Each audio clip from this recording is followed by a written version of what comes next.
क्या है, पोस्टमैन है। आप उन्हें जब 2 पैसा देते हो तो कहीं न कहीं जाके भंडारा करते, कहीं न कहीं जाके संतों को दान करते। आप हर जगह नहीं जा सकते, लेकिन संत तो जाते हैं। तो महाराज कहते हैं कि जब संत में विश्वास होता है और हम उनको 10 रुपया देते हैं तो क्या करेंगे, कहीं न कहीं तो लगाएंगे ना। जहाँ लगाएंगे वहाँ का पुण्य। जैसे जब जगन्नाथपुरी गए, वहाँ संगत करके आए, 5-7 दिन की संगत थी जोरदार, तो कितना खर्चा हुआ, तो पैसे कहाँ से आए? हम कौन सी नौकरी कर रहे हैं, हमें कोई तनख्वाह मिल रहा है क्या? इतना खर्चा हुआ, कहाँ से आया? अब लोग कहे महाराज ने खर्च किया। महाराज का कमा के ला रहे का? महाराज बेचारे ऐसे ही ठंड ठंड में घूमते हैं, 4 पैसा मिलता है उसे दबा दबा के, रबड़ लगा के, बेल्ट लगा के तैयार रखते हैं, यहाँ कमा वहाँ कमा वहाँ। आप हर जगह नहीं जा सकते, लेकिन गुरु महाराज जाते हैं। ये पोस्टमैन का काम है। ऐसे ही एक राजा और रानी बैठे थे, तो एक फकीर आया, उसने कहा अल्लाह का घर खरीदो, अल्लाह का घर खरीदो, अल्लाह का घर खरीदो। रानी ने बुलाया, यहाँ सुनो, कितने का दे रहे हो अल्लाह का घर? 1 लाख रुपए का। रानी ने अपने जेब खर्च में जो पैसे बचाए थे वो निकाल के दे दिया, लो फकीर जी, हमारी तरफ से एक कमरा हमारा भी खरीद बुक कर देना। पूछा कुछ नहीं, कुछ नहीं किया, दे दिया। फकीर चला गया। कुछ दिनों के बाद एक बार फकीर, वो राजा जंगल में गया शिकार खेलने, तो रास्ता भटक गया। जंगल में भी रास्ता भटक जाते हैं, आदमी को पता ही नहीं चलता पूरब किधर है, पश्चिम किधर है, किधर को जाए। एक तरफ जंगल ही जंगल है, अगर वो उसी तरफ घूम गया तो जंगल जंगल जंगल जंगल और जाके घनघोर जंगल में फंस जाएगा। रास्ता मिलना जंगल में भी बहुत कठिन होता है, समुद्र में भी बहुत कठिन होता है। ज्ञान नहीं हो तो आदमी समुद्र में रास्ता नहीं खोज सकता, मर जाएगा तैरते तैरते, जंगल में भटक भटक के मर जाएगा। राजा ऐसे ही भटकता भटकता भूख प्यास से व्याकुल होकर गिर गया। जब उसको दिखाई दिया सपना जैसा कि वो सामने कोई महल है, उस महल के दरवाजे पे जाके देखा, 2 दरबान खड़े थे। तो राजा पूछता है कि भाई ये महल किसका है? दरबानों ने राजा की पत्नी का नाम लिया, रत्नावती रानी का ये महल है। उसने ये महल अपने फकीर को पैसा देके बनवाया है। राजा को वहाँ खाने को मिला, पानी पीने को मिला, बड़ी सुविधा मिली। और जब आँख खुला तो राजा अपने महल के गेट पे पहुंचा भी दिया फरिश्ता है। अब उसको एक बात समझ गया, ये फकीरों को देने से फायदा ही है, नुकसान नहीं है। मेरी बेगम ने दिया था, उसने पूछा नहीं। अब अपनी बेगम से कहे रोज कि तुम फकीर को बुलाओ, फकीर को बुलाओ। बेगम बोले मैंने कहा बुलाया था क्या? वो तो यूं ही आ गया था भटकते भटकते। आपको जब संत बिना बुलाए मिल जाए तो समझ लो आपके ऊपर उस दिन हरि की कृपा है। बिनु हरि कृपा मिले नहीं संता। आपने हमको बुलाया नहीं, बुलाया तो खाली सुनीता ने था, एक ने, लेकिन दर्शन इतने लोगों को मिल रहा है, कथा इतने लोगों को मिल रहा है, ये क्यों है? अब फैजनगर इतना छोटा तो है नहीं, बड़ा है ना, लेकिन इतने ही लोग क्यों आए हैं? क्योंकि सबके भाग्य में हरि की कृपा नहीं।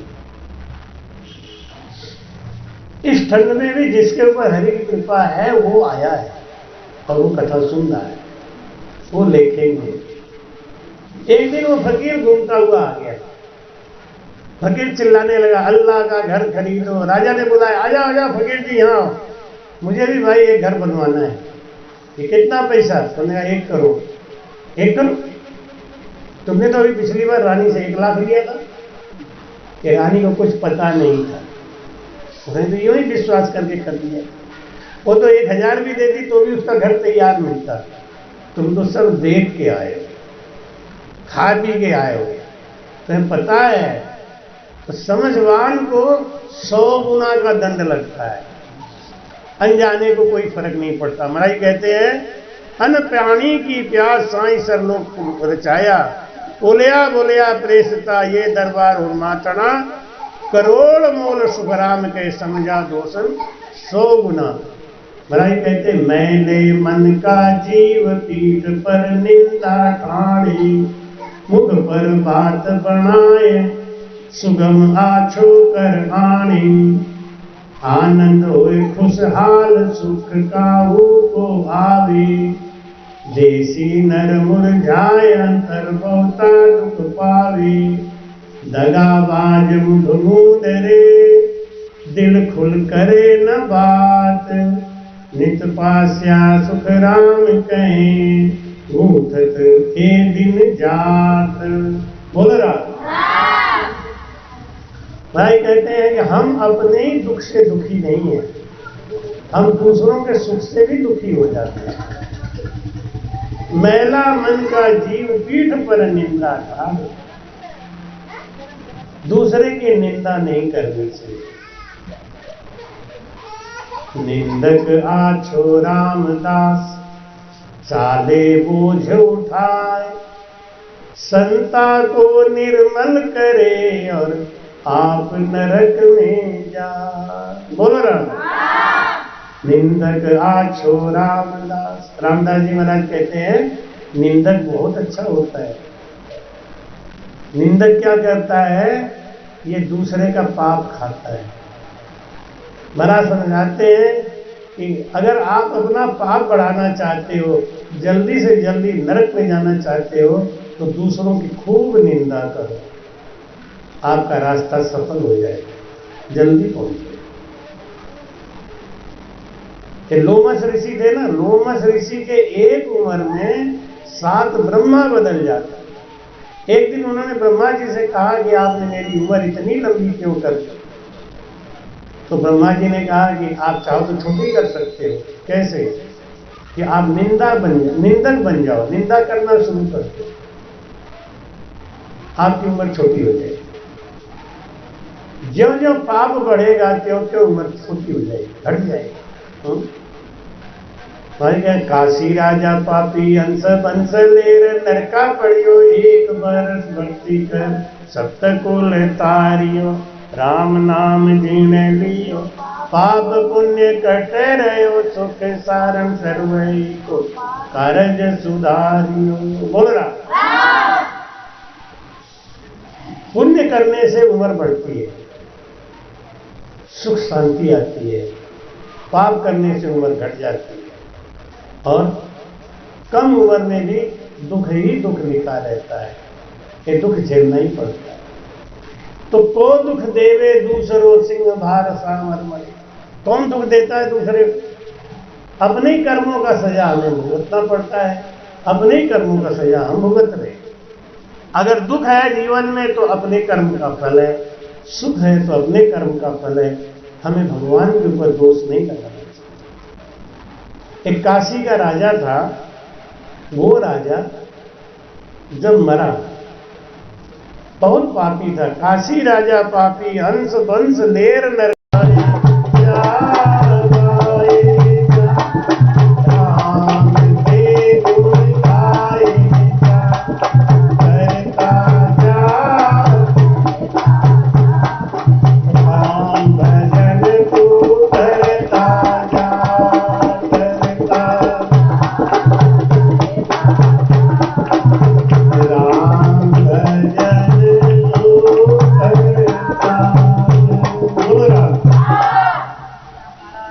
चिंता और चिता इस जग में दोनों एक कहाती है, एक राशि है चिंता और चिता, लेकिन अंतर दोनों में बहुत है।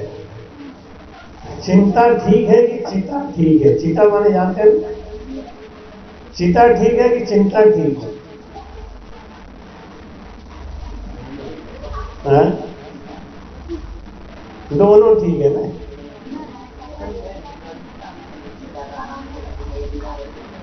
चिंता चिता से ज्यादा खतरनाक। चिता एक बार जलाती है और वो भी मरने के बाद जलाती है, चिंता दिन रात जलाती है, जिंदा में जलाती है। चिंता बहुत खतरनाक चीज है, लेकिन चिंता हम क्यों करते हैं? क्योंकि हमको धर्म का ज्ञान नहीं है, हमको परमात्मा के ऊपर विश्वास नहीं है। आए कहाँ से हैं और जाएंगे कहाँ, इसका हमको कोई भेद बताने वाला नहीं है। आया है तो जाएगा, राजा रंग फकीर। आया है तो जाएगा। जब मैं काशी से चला था तो प्रोग्राम बना था कि 10 दिन रहना है कि 15 दिन रहना है। अब धीरे धीरे वो दिन पूरे हो गए, वापस जाना ही पड़ेगा। ऐसे ही संसार में हम जन्म लेके आए हैं तो लगता है कि हम 60 साल रहेंगे कि 80 साल रहेंगे, 100 साल रह लेंगे, क्या फर्क पड़ता है, फिर भी जाना पड़ेगा। चिंता क्यों कर रहे हो? आने के बाद ही सब मिला है। आने के बाद में माता मिली, आने के बाद में पिता मिले, आने के बाद में भाई मिले, आने के 21 साल के बाद बीवी मिली थी नहीं। लेकिन अब जो मिलता जा रहा है सोचते इसके बगैर हम रह ही नहीं सकते, इसके बगैर। अरे पहले रह रहे थे तो हम क्यों नहीं रह सकते? और महाराज क्या कहेंगे, जो जो हंस तुम्हारो हुई, सो सो कदे न बिछड़े कोई। जो तुम्हारा अंश है, जो तुम्हारा हंस है, जो तुम्हारा जीव है, वो बिछड़ने वाला नहीं। पर राम जी उसको लाके देंगे ही देंगे, तो चिंता क्यों कर रहे हो? बेटा आपका नहीं है, बेटे को भगवान ने दिया है। आप समझते हैं कि हमने पैदा किया है। आप जैसे हजारों लोग ऐसे हैं जिनको बच्चे है ही नहीं, वो क्यों नहीं पैदा कर रहे? भगवान देने वाले हैं, वो देते हैं। मकान दिया भगवान ने, बीवी दिया भगवान ने, पुत्र दिया भगवान ने। तो जिसने दिया है वो पालेगा कि तुम पालो? चिंता और चिता इस जग में दोनों एक कहती है। एक जिंदा को एक मुर्दा को दोनों सहज जलाती है। कौन जलाता है हमको? को दुख देवे दूसरों सिंह भाग सामर। हमको कोई नहीं जलाता, हम खुद जलते हैं। हमको कोई रोगी नहीं बनाता, हम खुद रोगी बनते हैं। हमको कोई नरक में भेज नहीं सकता, हम खुद नरक में जाते। जिस दिन ऐसा सोच लेंगे सब चिंता खत्म। बोए पेड़ बबूल का तो आम कहां से खाए। बीज डाल रहे हो बबूल का और आम का इंतजार कर रहे हो तो पागल हो। देख लो भैया, हाँ गारंटी तब है जब आप शुभ शुभ काम कर रहे हैं। इसके बाद आप एकदम बिल्कुल गारंटी से कह सकते हैं, भेज के दिखा दे कोई नरक में। कबीर साहब ने साफ साफ कह दिया, जो कबीरा काशी मरे तो राम ही कौन नहीं हो। राम राम भजन क्यों किया हमने? आगे कोई कहता है कि ये सगुन है कि ये सगुन है, यहाँ जाने से पाप लगेगा, यहाँ जाने से पुण्य लगेगा, तो हम भजन तो किए। पर अंत समय में कबीर साहब जी महाराज काशी छोड़ के गोरखपुर के पास मगहर में जाके मरे। दुनिया क्या कहती थी? मगहर में जो मरेगा गधा बनेगा। कबीर साहब ने कहा हमको गधा बना के दिखा। जिसने शुभ शुभ कर्म किए ताल ठोक के खड़ा रहता है, जिसने अशुभ कर्म किए वो यहां भी आंख चुराएगा, वहां भी आंख चुराएगा। भजन करने से इस लोक में सुख है, उस लोक में भी सुख है। इसलिए आपसे यही निवेदन है, यही प्रार्थना है, सनातन धर्म के मूल ज्ञान राम नाम के भजन को समझो। श्वासों श्वास भजन करो। माला पे भजन करने से कुछ नहीं होगा। भाई कहते हैं क्या करे तस्बीह और माला, माला भया मन मेरा रे। मन को माला बनाओ तो 24 घंटा माला फेरो। ये नहीं कि नहा धो के उठे 5 मिनट लो माला पड़ती भागे। और माला अपने सांस में रखो। अपने दिन रात हर समय, सोते समय भी माला चलना चाहिए। इसी के लिए तुलसीदास जी कहते हैं, अब प्रभु कृपा करो ये बाती, सब तजी भजन करो दिन राती। दिन रात भजन किसको कहते हैं? वो भजन करो जो दिन रात हो। माला तो आधा घंटा जपोगे उठा के रखो, नहाने जाओगे उठा के रखोगे, लेकिन सांसों की माला आप कभी भी नहीं रख सकते, हाथ में चलता रहेगा। नहाते रहो माला जपते रहो, खाते रहो माला जपते रहो, कहीं भी 24 घंटा जप सकते। इसके लिए कोई पवित्रता अपवित्रता की जरूरत ही नहीं है। बस विधि सीख जाए, गुरु महाराज के साथ भेद सीख जाए, तो वो हम आपको भेद बता देते। 5 मिनट के अंदर आपसे भजन करा लेंगे, उसके बाद आरती होगी, आरती के बाद प्रसाद लेकर कर जाना। सदगुरु सुखराम जी महाराज ने। तो ये कौन किया, क्यों किया?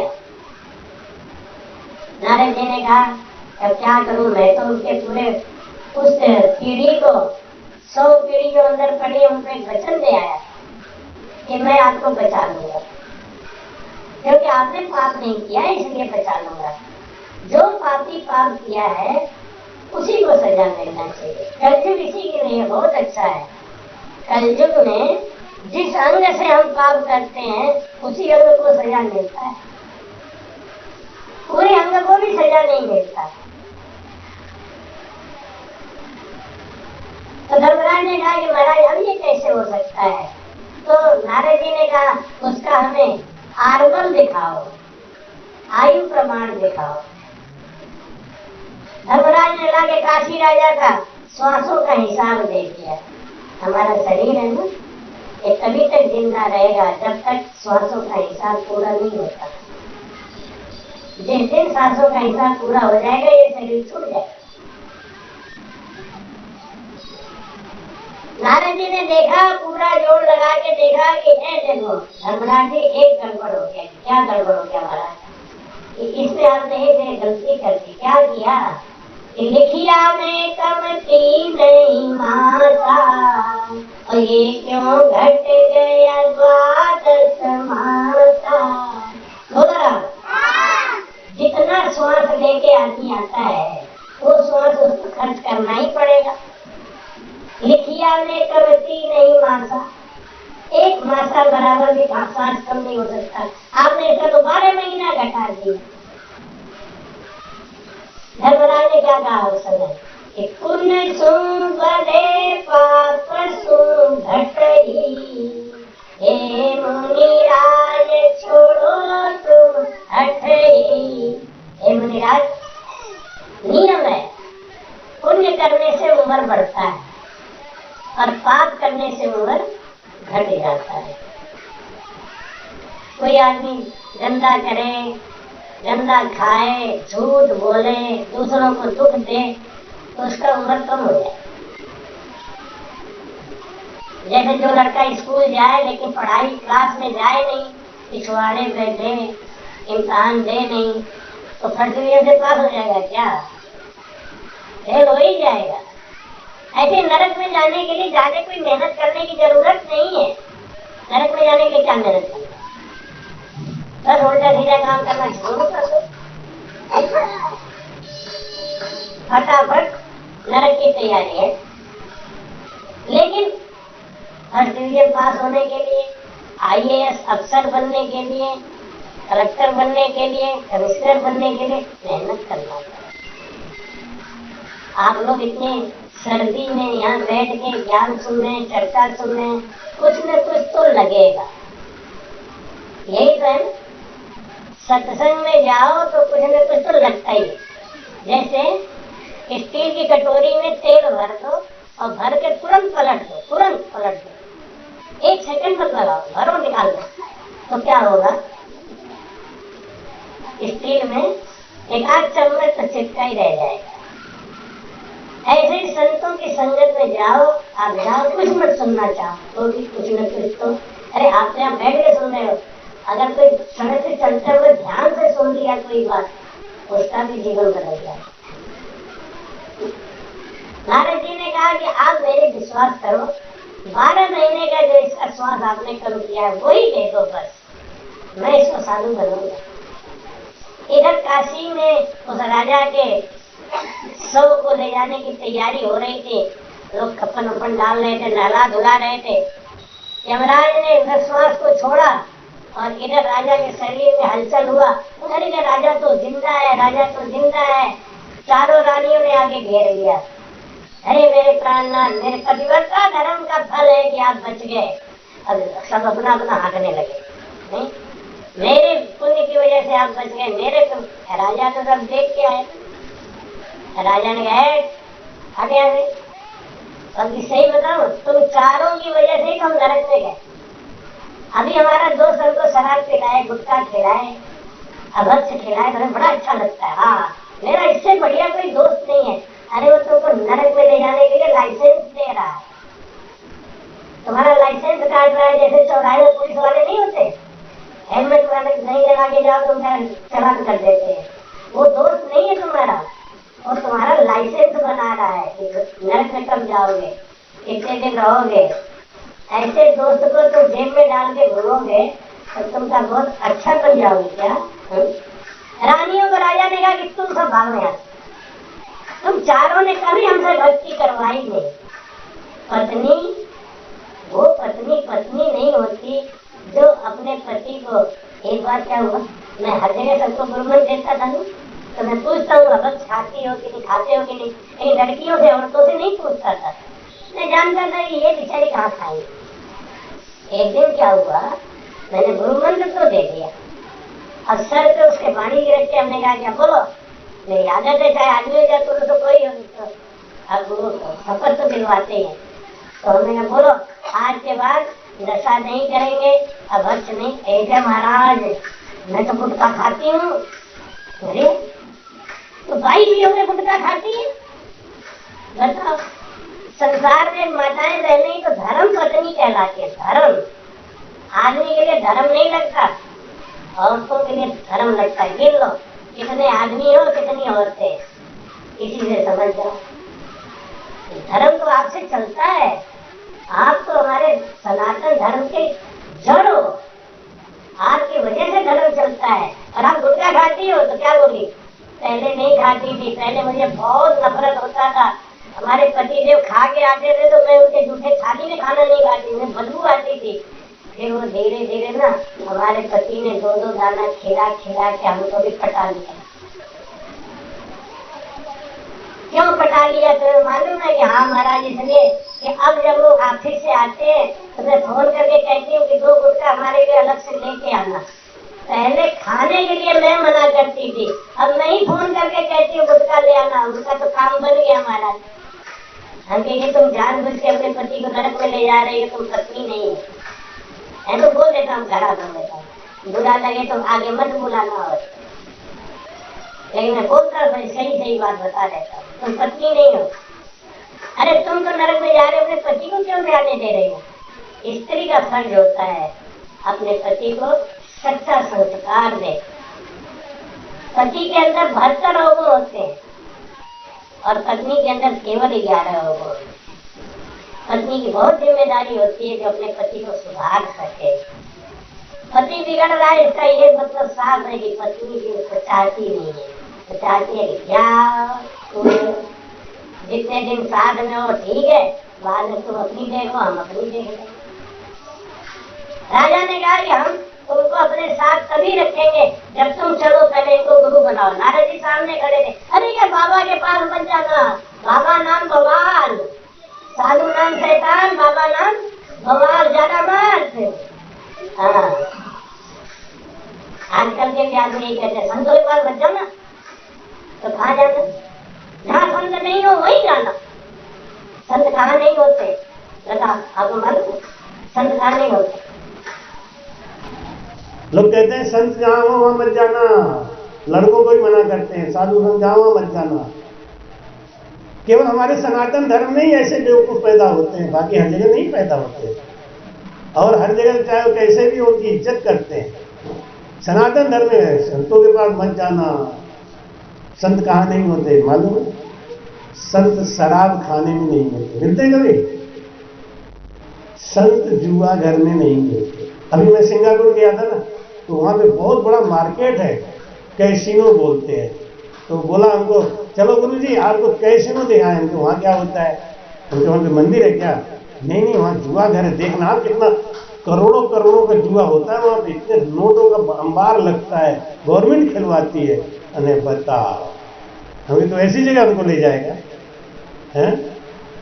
नहीं होते संत वहां पे। एक बार जोधपुर हम गए थे, तो भोजन के बाद दूध पीने की आदत है, तो वहां के संत बोले चलो महाराज जी यहाँ दूध की व्यवस्था नहीं, आपको भोजन दुकान पे ले चलते हैं। तो हम चले गए, हमने कहा दुकान पे जाएंगे, दूध पी के आ जाएंगे। अब वो इतनी बड़ी दुकान में ले गया, वहाँ टोकन कटता है, फिर ये होता है।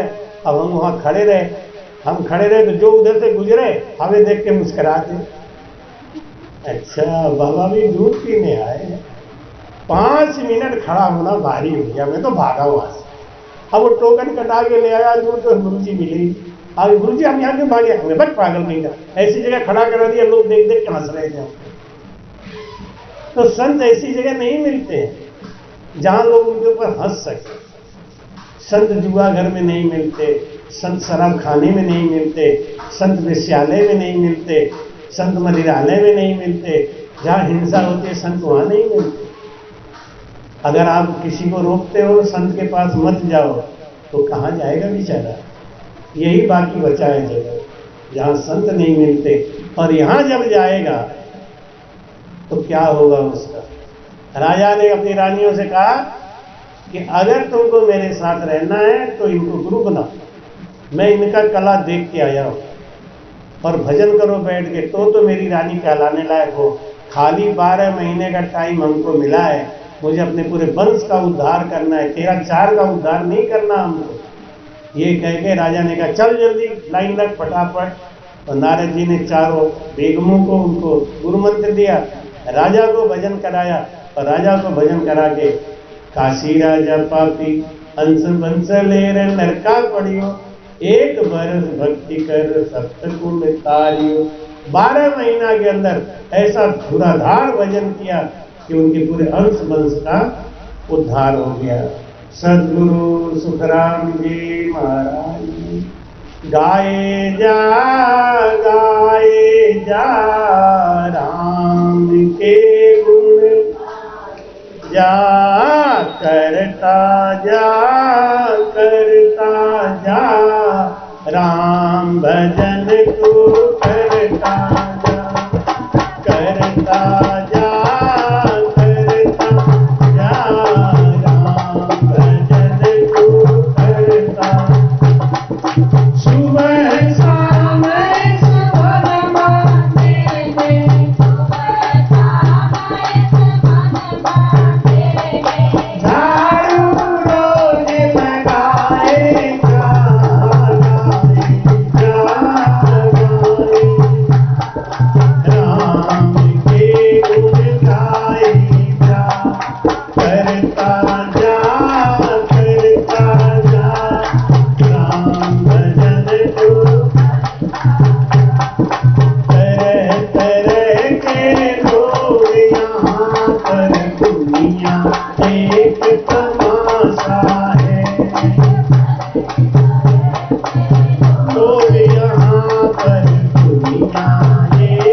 सत्य कुलता है। जब वो मरा तो नरक में डाल दिया गया। विधि का विधान ऐसा है कि एक पापी किसी वंश में पैदा हो जाए तो 100 पीढ़ी का नुकसान करता है, और एक पुण्य आत्मा पैदा हो जाए 100 पीढ़ी को तार देता है। 100 पीढ़ियां तर जाती है। काशी का राजा पापी इतना था, जब वो मरा तो उसको नरक में डाल दिया गया, और उसके पीछे 100 पीढ़ी लाके डाल दी गई जो पितर योनि में पड़ी हुई, उनको लाके नरक में डाल दिया। अब सब चिल्लाने लगे, त्राईमाम त्राईमाम त्राईमाम। उधर से सप्त ऋषि गुजर रहे थे। उन्होंने कहा, अब क्यों कर रहे हो त्राईमाम? हंस हंस किया न छूटे रोया, किया कबाड़ा हाथा, घड़ी घड़ी दम दम का लेखा, चित्रगुप्त के खाता। बोल रहा। कभी कभी लोग कहते हैं कि महाराज पहले इतनी डॉक्टरी नहीं थी, पहले इतने अस्पताल नहीं थे, आदमी बड़ा सुख से रहता था। तो आप ध्यान दीजिए, पहले कैसे सुख से रहता था। पहले कहीं कहीं 8-10 किलोमीटर के बाद एक आध मांस बेचने का दुकान मिलता था। मिलता था कि नहीं? आप लोग सब जानते होंगे। जिनकी उम्र 40 साल के ऊपर है वो सब जानते हैं। 40 साल पहले एक एक सड़क पे 20-20 मांस खाने की दुकानें नहीं होती थी। कहीं कहीं चोरी से कोई लाता था 10-10 किलोमीटर पे। शराब पीने की दुकान कहीं कहीं 10-10 किलोमीटर पे मिलती थी। आज एक एक गांव में 5-5 दुकान, एक एक गांव में 40-40 मांस बेचने की दुकान है। ये सब खाएंगे तो अस्पताल में नहीं जाएंगे तो क्या ये वैकुंठ जाएंगे? आदमी अपना दुश्मन खुद है। इतनी गाढ़ी मेहनत की कमाई और अस्पताल में जाके लुटाता है। फिर वो भगवान को और डॉक्टर को दोष लगाता है, अरे आपकी जबान आपके बस में नहीं है, आपके कर्म इतने खराब हैं, और आप चाहते हो भगवान आपकी मदद करे। शराब पी के जाके मंदिर में जाके दम मारो, दम गाना गाओ, और क्या करो? अरे आज के 30-35 साल पहले गुटखा नाम की चीज नहीं थी। नहीं, आज आदमी की कमाई 50 रुपए नहीं है, 60 रुपए का गुटखा खा रहा है तो क्या करेगा? मोबाइल चुराएगा, बाइक चुराएगा, जेब काटेगा, यहां तक कि मर्डर भी करेगा, और वो कमाई ले जाके अस्पताल में छोड़ दे। तो कर्म कहां से खराब हुए हैं ये तो हमको पता ही नहीं है ना। दूसरों को दोष लगाते, संत के पास जाएंगे नहीं है भाई, कहते हैं तूने हीरा सो जन्म गवायो भजन बिन बावरे, तूने हीरा सो जन्म गवायो भजन बिन बावरे, तूने हीरा सो जन्म बावरे, तूने हीरा सो गवायो भजन बिन। ये संसार हाट बनिया को सौदागर होए आयो, ये संसार हाट बनिया को होए आयो, राम सौदागर होए आयो। चतुर्माल सबू तीनों मूरख मूरख गायो भजन बावरे, हरे चतुर्माल सबू मूरख मूरख गायो भजन बिन बावरे, तूने हीरा सो जन्म गवायो भजन, तूने हीरा सो जन्म गवायो भजन बिन।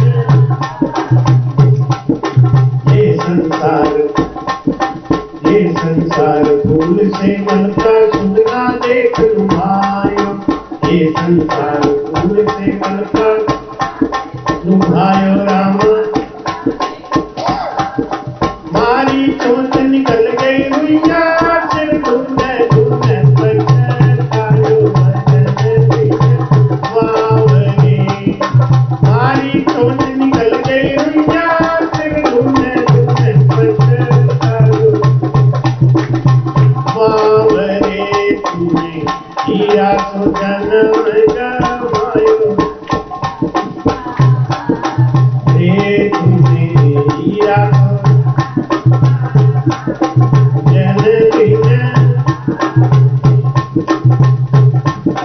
कबहू न आयो साध संगत में, कबहू न हरि गुण गायो, कबहू न आयो रामा, कबहू न हरि गुण गायो। पच पच मरो बैल की नैया, रात सोयो दिन खायो भजन। पच पच मरो बैल की नैया, रात सोयो दिन खायो भजन।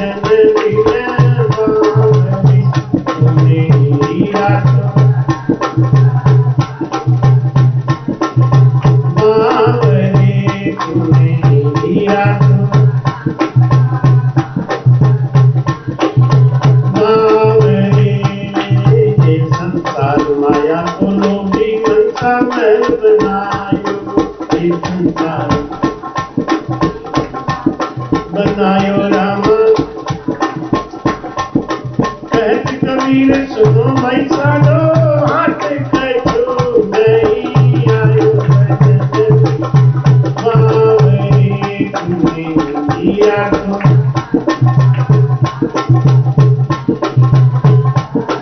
रे, तूने किया तो जन्म गवायो भजन बावरे। बोला ये बड़ा कीमती नर्तन मिला और इसको हमने यूं ही गंवा दिया। कबहू न आयो साध संगत में, कबहू न हरि गुण गायो। पच पच मरियो बैल की नैया, रात सोयो दिन खायो। इसी में जीवन गुजार दिया काशी के राजा ने। जब वो नरक में पड़ गया, क्यों गया नरक में? अभक्ष खाया, नशा किया, इसलिए गया नरक में। और वो तो गया नरक में, तो गया 100 पीढ़ी उसके वंश की गई। काशी राजा पापी हंस वंश लेर नरका पड़ी, एक बरस भक्ति कर सप्त कुल तारी। जब सबके सब त्राईमाम करने लगे, तो उधर से नारद जी गुजर रहे, सप्त ऋषि गुजर रहे। उन्होंने कहा अब क्यों त्राईमाम कर रहे हो? जब कर्म किया तो हंस हंस किया, ना छूटे रोया। अब रोने से क्या होगा? चिल्लाने से क्या होगा? अब तो भुगतना ही पड़ेगा ना। किया क्यों? आनंद ले रहे। अब भुगतो। उन्होंने कहा महाराज मैंने अगर किया होता, मेरे पाप का फल मिल रहा होता तो ठीक था। ये तो इस पापी ने किया, हमारे वंश में पैदा हो गया ऐसा, इसकी वजह से हमको भुगतना पड़ रहा है। नारद जी ने कहा नहीं, ये ऐसे नहीं हो सकता। हम अभी चल रहे धर्मराज से बात करते हैं। नारद जी धर्मपुरी में गए। धर्मराज ने देखा महाराज आ गए, जाके दंडवत किया, प्रणाम किया।